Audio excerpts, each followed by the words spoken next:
Why can't I be disciplined? It seems like such a simple question, and yet the answer stays out of reach. I make plans. I set goals. I tell myself, this time it will be different. But when the moment to act arrives, something inside me resists.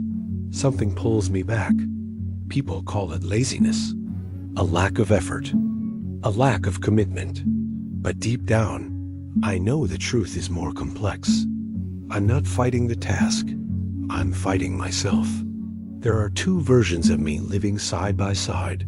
One wants to grow, to improve, to rise above who I've been. The other wants comfort, predictability, safety. The problem isn't that I can't be disciplined. The problem is that these two selves are pulling in different directions. And the deeper one, the one I rarely acknowledge, is the one that wins. Not because it's stronger, but because it's older. It's familiar. It's built from years of habits, fears, and beliefs. When I avoid a task, I assume something is wrong with me. But what if procrastination is not a flaw, but a message? What if the delay is trying to protect me? Maybe I'm afraid of failing. Maybe I'm afraid that trying my best will expose a truth I don't want to face. Maybe I'm afraid of being judged, seen, or not being enough. So my mind creates distance, avoidance, distraction. Not because it hates the task, but because it fears what the task represents. There are moments when a goal becomes heavier than the work itself. It isn't the studying that scares me. It's what happens if I study and still fall short. It isn't the workout that's intimidating.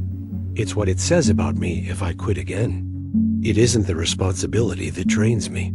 It's the pressure to live up to expectations, my own or others.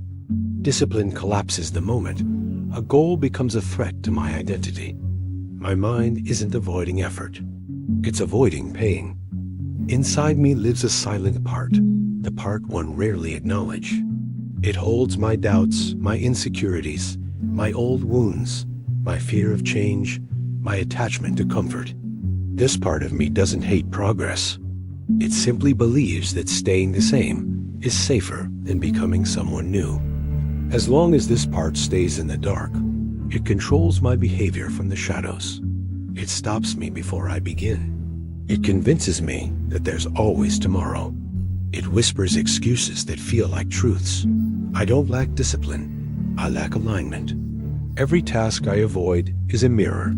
It reflects something inside me that I haven't processed yet. When I say, I don't feel like it, what I really mean is, I'm not emotionally ready for what this requires. When I say, I'll start later, I mean, I want to escape the discomfort I expect to feel. When I distract myself, I'm not avoiding the task. I'm avoiding the emotional weight behind it. The challenge is never the action. It's the meaning my mind attaches to it. Discipline struggles when the mind perceives danger where there is none. True discipline doesn't start with forcing myself, not with motivation, not with pressure, not with self-criticism. It starts with understanding. It starts with asking, what am I actually afraid of? What story am I holding on to? What belief makes this task feel bigger than it is? Once I understand the resistance, its power fades. Discipline becomes easier, not because the task becomes lighter, but because I stop fighting myself. The moment I stop treating myself as an obstacle, I stop sabotaging my own progress. Think of your mind as a tightly wound knot. Pulling harder doesn't untangle it. It tightens it. But when you slow down, observe, and understand how the knot was formed, it loosens. Discipline works the same way. When your inner world becomes aligned, tasks feel more manageable, consistency feels natural, effort feels lighter, progress feels peaceful.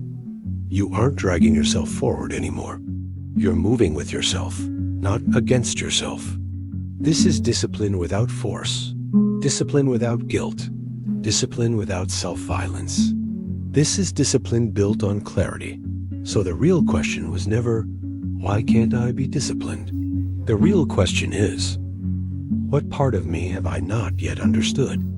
Because once I understand my resistance, once I see the fears behind it, once I stop judging myself and start listening, discipline stops being a battle. It becomes a natural expression of who I am becoming, not through pressure, not through punishment, but through self-mastery. This is where discipline begins, not with strength, but with awareness.